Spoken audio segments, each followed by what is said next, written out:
Introduction. The child must adapt himself to the mother's needs if he is to survive.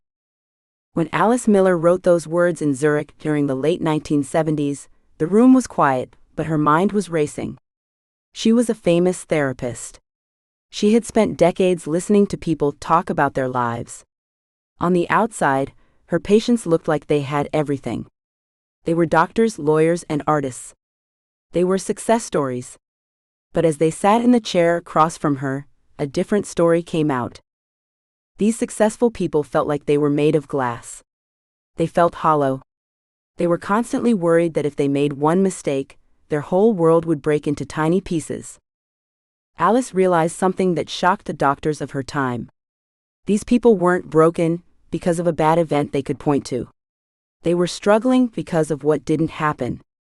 They grew up in homes where their parents' feelings were the only ones that mattered. To stay safe, these children had to become experts at reading their parents' moods. They learned to be good, to be quiet, and to be whatever their parents needed them to be. In the process, they lost themselves. Alice decided to tell the truth, even though it made her colleagues angry. She stopped blaming the children for their fantasies and started looking at the parents who were emotionally unavailable. She gave a voice to the invisible child. She showed that emotional neglect is just as real as a physical wound. The weight of the invisible. You might be holding this book because you feel that same hollow weight. You might have a life that looks great on paper. You have a job and a routine. Yet there is a nagging feeling that you are a fraud. You feel like you are always waiting for the other person to get upset, to walk away, or to tell you that you aren't doing enough. This feeling didn't come from nowhere. It grew in the soil of a childhood where your emotions were treated like a nuisance. When we talk about emotionally immature parents, we aren't necessarily talking about people who were bad in a way that the world can easily see. They might have kept the house clean. They might have paid for your school or made sure you had dinner every night. But when you were sad, they told you to stop being dramatic. When you were proud, they made it about themselves. When you needed a hug or a kind word, they were too busy or too tired. Over time, you learned a very dangerous lesson. Your feelings are a problem. To be loved, you had to hide who you really were. You became a fixer, a pleaser, or a high achiever. You did this to survive. But now that you are an adult, those survival skills are making you exhausted. A night in Chicago.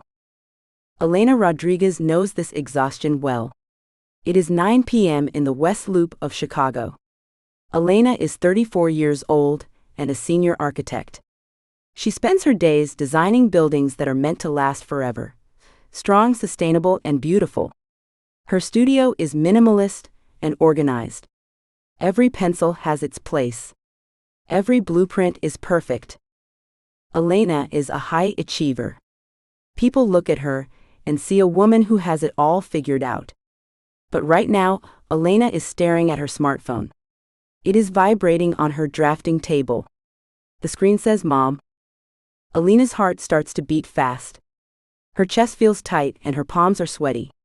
She hasn't even picked up the phone yet, but her heart rate is 110 beats per minute. She is in a state of siege. Her mother, Lydia, has called 3 times in the last hour. Elena knows why.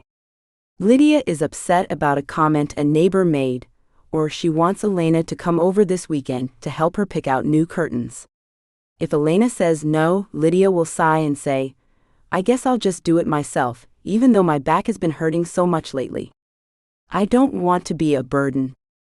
That one sentence, "I don't want to be a burden," is like a hook that pulls at Elena's guts. Even though she has a huge deadline tomorrow, Elena feels a wave of chronic guilt. She feels responsible for her mother's happiness. She feels like if she doesn't pick up that phone, she is a bad daughter. Elena is an orphaned adult. She has parents who are alive, but she has never felt the safety of being truly seen or protected by them. She is hyper-vigilant. She spends her energy trying to design a life that will finally make her mother satisfied. But the goalposts always move. Elena is realizing that her mother is emotionally immature. Lydia cannot handle stress. She has very little empathy for Elena's busy schedule. She views Elena not as a separate person with her own needs, but as an extension of herself. This realization is the first crack in the wall Elena has built around her heart. It is painful, but it is the start of her freedom. The science of the void. It is easy to think that if your parents didn't hit you or leave you without food, your childhood was fine. But science tells us something different. In the 1940s, a researcher named Renee Spitz studied babies in hospitals. These infants had clean beds, plenty of milk, and warm rooms. However, the nurses were very busy. They didn't have time to hold the babies, talk to them, or look into their eyes. The result was heartbreaking. Even though their physical needs were met, the babies stopped growing. They became sad and withdrawn. Some of them even died. Spitz called this hospitalism. It proved that emotional warmth is not a luxury, it is a biological necessity. When you grow up with an emotionally immature parent, you experience a version of this. It is a trauma of absence. It is the pain of what wasn't there. There was no one to soothe you when you were scared. There was no one to celebrate your true self, only your achievements. There was no one to show you how to handle big feelings without blowing up or shutting down. In the 1990s, another study called the ACE Adverse Childhood Experiences study showed that these early missing pieces change how our brains work. They make us more likely to feel anxious, to get sick, and to struggle in our own adult relationships. If you feel wrong or too much, it isn't a flaw in your character. It is a natural reaction to a lack of emotional nutrients. You were a flower trying to grow in a room with no sunlight. This workbook is about finally opening the windows. What you will find inside. This is not just a book of ideas. It is a guide for your recovery. We are going to move from reactive survival to proactive healing. You will learn to identify the 3 pillars of the emotionally immature parent. 1. Egocentrism, why they can only see the world through their own needs. 2. Low stress tolerance, why they fall apart or blow up over small things. 3. Lack of empathy, why they seem unable to understand how their words hurt you. We will look at why love feels like a debt you have to pay back. We will talk about the invisible ledger, the list of things you feel you owe your parents just for existing. You will meet people like Princess Diana, who grew up in a world of luxury but felt a deep coldness in her family. Her story shows us how we can reclaim our voice even when the system around us wants us to stay quiet. You will learn about Frederick Douglass, who was treated like a tool rather than a person. His journey teaches us that the path to freedom starts with naming our own reality. If you can name the truth, you can own your soul. We will practice the architecture of the soul. Just like Elena learns to set boundaries in her blueprints, you will learn to set boundaries in your life. You will learn the gray rock method, a way to stay safe and calm when a parent tries to pull you into a storm. Finally, we will work on reparenting. You are going to learn how to give yourself the validation, protection, and kindness you didn't get as a child. You are going to become the integrated self. The promise of the journey. By the end of this workbook, you won't be the person waiting for the phone to vibrate with dread. You will be a person with a solid internal foundation. You will be able to say no without a guilt hangover. You will know who you are outside of the roles of the fixer or the scapegoat.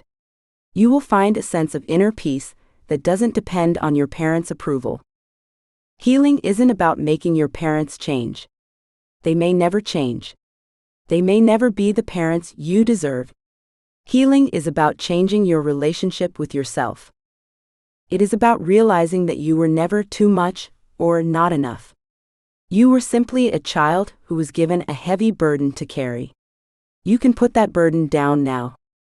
You are not alone on this path. Alice Miller walked it. Princess Diana walked it. Frederick Douglass walked it. Elena is walking it right now in her studio in Chicago. The truth is the only path to freedom. It is time to tell your truth. Let's begin. 1. 3 pillars of the emotionally immature parent. Nearly 40 out of every 100 people walk through life without ever feeling truly safe with their own parents.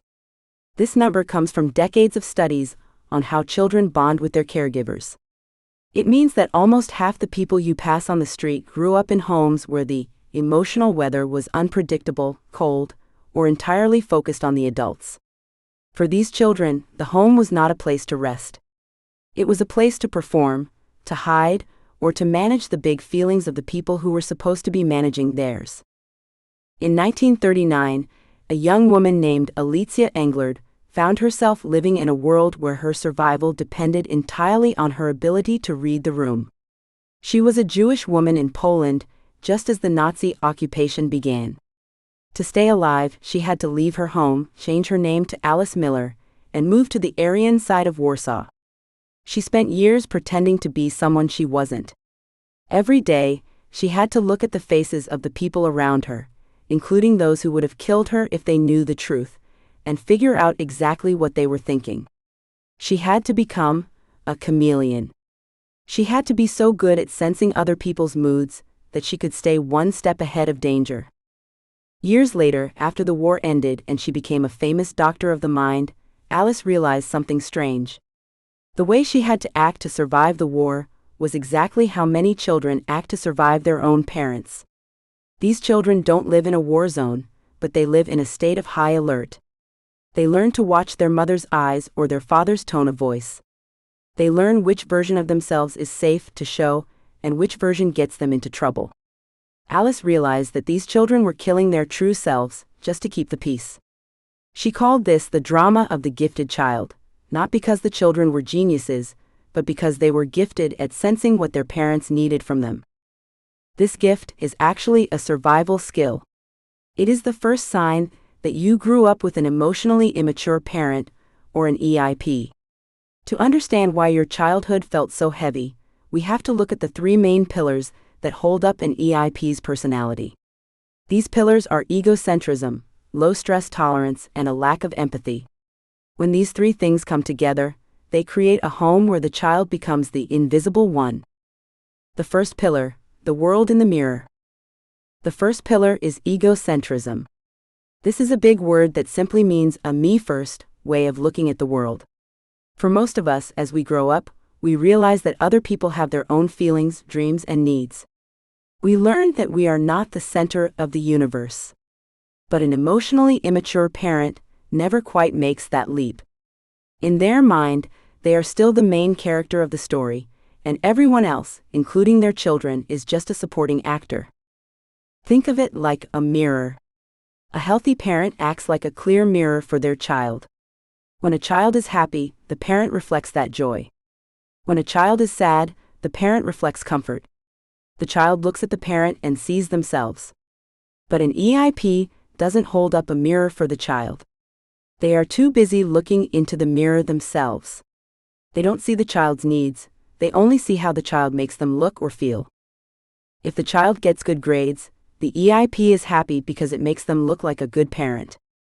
If the child is crying and making a scene at the grocery store, the EIP isn't worried about the child's distress. They are embarrassed because people are looking at them. Everything is filtered through their own ego. Elena Rodriguez knows this feeling well.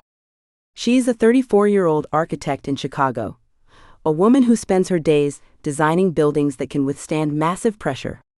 But when she sits at her mother Lydia's kitchen table on a Sunday morning, she feels like a house made of cards. During a recent brunch, the air in the kitchen smelled like expensive coffee and toasted bread.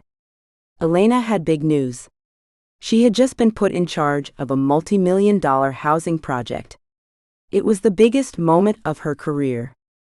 "Mom," Elena said, her voice a little shaky with excitement. "I finally got the lead on the West Loop project." Lydia didn't even look up from her plate. She was busy poking at a piece of fruit.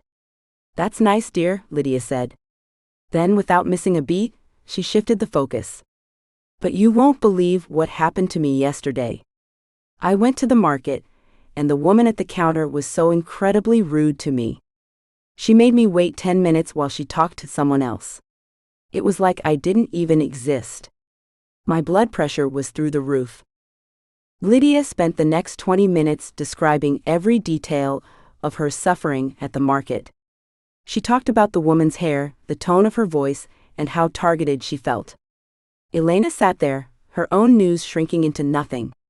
She felt a familiar numbness creeping up her arms. This was the pillar of egocentrism in action. To Lydia, Elena's promotion wasn't a real event because it didn't involve Lydia. But a rude clerk at a market was a national tragedy because it happened to her. The second pillar, the emotional toddler. The second pillar is low stress tolerance. Most adults have a stress bucket. When things go wrong, the car won't start, the boss is grumpy, or the rain ruins a picnic, we might feel frustrated, but we have enough room in our bucket to handle it without splashing everyone around us. We can breathe, think, and solve the problem. An EIP has a stress bucket the size of a thimble. It takes almost nothing to make them overflow. Because they haven't developed the tools to soothe themselves, they expect the world around them to stay perfect so they don't have to feel bad. When the world isn't perfect, they don't just get annoyed, they have an emotional breakdown. This makes them very rigid. They often have strict rules about how things should be. If you don't call them at exactly 5 p.m., or if you bring the wrong kind of salad to a family dinner, they might react with a massive tantrum or a cold, weeks-long silence. They handle stress like a toddler does, by screaming, blaming, or shutting down. The problem is that a toddler in a grown-up's body is a terrifying thing for a child. When a parent has low stress tolerance, the child learns to walk on eggshells. They become peacekeepers. They spend all their energy trying to make sure the parent never gets upset, because if the parent gets upset, the whole house shakes. In 1970, a researcher named Edward Tronick showed exactly how much this affects a child. He called it the still face experiment. He had a mother sit across from her baby. At first, the mother played with the baby, smiling and responding to every little coo. The baby was happy and engaged. Then, the researcher asked the mother to go still. She kept her face totally blank. She didn't smile, she didn't frown, and she didn't react. The baby's reaction was heartbreaking. First, the baby tried to get the mother's attention by smiling and pointing. When that didn't work, the baby began to shriek. Finally, when the mother stayed blank, the baby turned away, slumped over, and looked completely hopeless. This experiment showed that emotional unavailability, the blank or cold reaction often seen in EIPs when they are stressed or overwhelmed, is physically painful for a child. It feels like a threat to their very life. For an adult child of an EIP, this low-stress behavior from the parent creates a habit of hypervigilance. You might find yourself checking your phone constantly to see if you missed a text. You might feel a pit in your stomach when you hear a door slam, even if it's just the wind. Your body is still trying to protect you from the storm of a parent who couldn't handle the rain. The third pillar, the dry well. The third and perhaps most painful pillar is the lack of empathy. Empathy is the ability to walk in someone else's shoes. It's the feeling of, I see you, I hear you, and I care about how you feel. It is the glue that holds human relationships together. An EIP is like a dry well when it comes to empathy. You can drop a bucket down as deep as you want, but you will never come up with water. It's not that they are choosing to be mean, though it can certainly feel that way. It's that they literally do not have the emotional equipment to understand a reality that is different from their own. If you tell an EIP that they hurt your feelings, they won't say, I'm so sorry, tell me more about that. Instead, they will say things like, you're too sensitive. I never said that, you're imagining things. This is how you treat me? They cannot sit with your pain because your pain feels like an attack on them. If they admit you are hurting, they have to admit they did something wrong, and their ego is too fragile to handle that. So they shut you down. They gaslight you, making you wonder if your own memory is broken. This lack of empathy creates what many call the void. It is a feeling of emptiness in your chest where a parent's warmth should have been. You might be a very successful adult, like Elena the architect, but inside you feel like a fraud. You feel this way because the most important people in your life never truly saw you. They saw a tool, a helper, or a reflection, but they didn't see you. Alice Miller's own life was a perfect example of this. Even though she became a world-famous author who helped millions of people understand their childhoods, she struggled her entire life to get the same empathy from her own family. Her own son later wrote about how difficult she was to live with. It shows that these patterns are like a heavy chain passed from one hand to the next. Alice could see the truth in books, but in her own home the dry well was still there. The architecture of the false self. When a child lives in a house supported by these three pillars, they have to build a false self to survive. They become whatever the parent needs them to be. The fixer, the child who tries to solve all the parent's problems and keep them happy. The scapegoat, the child who takes all the blame so the parent can feel perfect. The golden child, the child who performs and succeeds to make the parent look good. The invisible child, the child who disappears into the background so they don't trigger the parent's low stress tolerance.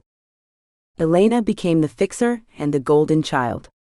She thought that if she could just design the perfect building, or find the perfect car, or fix her mother's computer, Lydia would finally hold up that clear mirror. She thought that if she was enough, the well would finally fill with water. But as Elena sat in her drafting studio late at night, staring at a missed call from her mother, she realized the truth. Her heart rate was over 100 beats per minute. Her hands were cold. She wasn't looking at a phone call, she was looking at a threat. She was 34 years old, but her body was reacting like she was 5 years old, trying to survive a war she didn't start. She realized she was living in a state of siege. Every interaction with her mother was a negotiation for her own right to exist. If she did what Lydia wanted, she was good. If she had her own needs, she was selfish. There was no middle ground. This is the mirror of the soul in its distorted form. Elena had been looking into a funhouse mirror her entire life. A funhouse mirror makes you look too tall, too short, or completely twisted. If you look in that mirror long enough, you start to believe that's what you actually look like. You forget that the problem isn't your face, the problem is the glass. Breaking the cycle. The first step to healing isn't fixing your parent. You cannot put water into a dry well. You cannot make a me-first person put you first. The first step is looking at the three pillars: egocentrism, low stress tolerance, and lack of empathy, and realizing they are not your fault. For centuries, children were told to honor thy father and mother no matter what. In the 1800s, many children were treated like property. They worked in factories or on farms, and their only value was what they could produce for the family. We have moved away from that physically, but many of us are still emotional laborers. We are still working 24/7 to manage our parents' moods and keep the family architecture from falling down. Alice Miller had to break away from the entire medical world to say this out loud. She had to tell the truth, that parents can be wrong, and that a child's pain is real even if there are no bruises. She showed us that the body never lies. Your anxiety, your people-pleasing, and your feeling of being not enough are all messages from your body. They are telling you that the environment you grew up in was not built for a child to thrive. It was built to support the immature needs of an adult. Understanding these three pillars changes the game. It moves the problem from what is wrong with me to what happened to me. When Lydia complains about a rude waiter and ignores Elena's promotion, Elena can now name it. That is the pillar of egocentrism. When her father shuts down because the house is too loud, she can name it. That is low stress tolerance. When her mother tells her she is too dramatic for being hurt, she can name it. That is the lack of empathy. Naming these things takes away their power. It's like pulling back the curtain on The Wizard of Oz. You realize the person behind the curtain isn't a giant or a monster. They are just a small, scared person who never learned how to grow up. The challenge. It takes a lot of courage to look at your parents this way. We are hardwired to want to love and protect them. We want to believe they are the heroes of our story. But you cannot heal in a room full of lies. You have to be willing to see the cracks in the mask. Think about your own life for a moment. Think about the last time you felt small or wrong after talking to your parent. Ask yourself these questions. Does my parent ever ask about my life and truly listen to the answer without bringing it back to themselves? Does my parent handle it well when I say no to them, or do they have an emotional meltdown? When I am hurting, does my parent offer comfort, or do they tell me why my feelings are wrong? If these questions make you feel uncomfortable, that's okay. That discomfort is the sound of the funhouse mirror starting to crack. It is the beginning of you seeing your true self, not the version your parents assigned to you. The road ahead is about building your own pillars. Pillars of self-respect, clear boundaries, and deep empathy for yourself. You spent your childhood managing someone else's internal weather. It is time to step out of their storm and start looking at your own map. You are not a tool. You are not a supporting actor. You are not a fixer. You are a person with a soul that deserves to be seen clearly, without the distortion of someone else's immaturity. The truth might be painful, but as Alice Miller discovered in the ruins of Warsaw, the truth is the only thing that can actually set you free.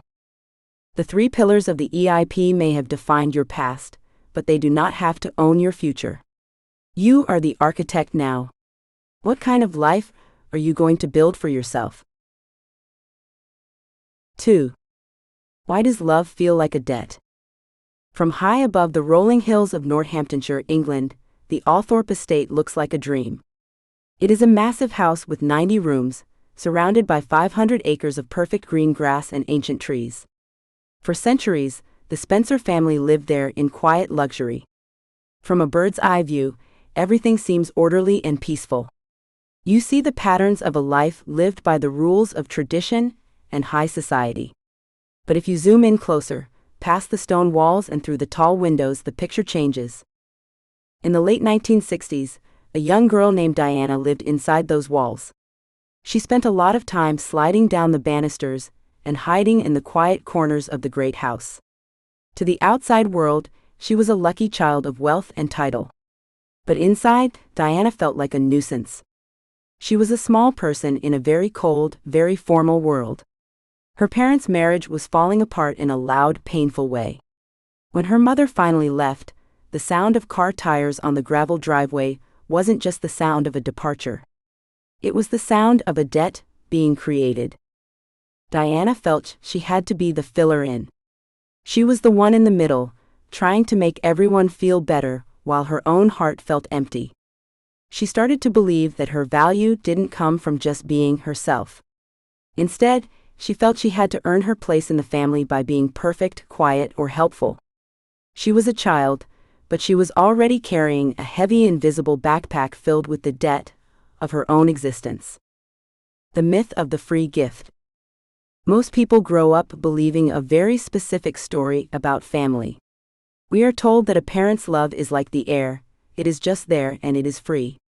We believe that parents give to children because they want to, and children receive because they need to. This is the unconditional love we see in movies and read about in storybooks. However, in a home run by an emotionally immature parent, this story is a myth. In these houses, love isn't a gift. It is a loan. And like any loan, it comes with interest and a very strict payment plan. When an emotionally immature parent does something for you, it often comes with an unwritten contract. If they buy you clothes, you owe them by never complaining. If they drive you to a friend's house, you owe them by listening to their problems for an hour. If they say something nice to you, you owe them by making sure they feel like the best parent in the world. This creates a strange feeling in the pit of your stomach. You might feel a sense of foster child syndrome. This is the feeling that you are a guest in your own home. You feel like you have to be on your best behavior at all times, or you might be returned. You aren't sure if you truly belong, just because you are you. You feel like you belong only as long as you are useful. The invisible ledger. Imagine a parent who keeps a secret notebook in their mind. Every time they change a diaper,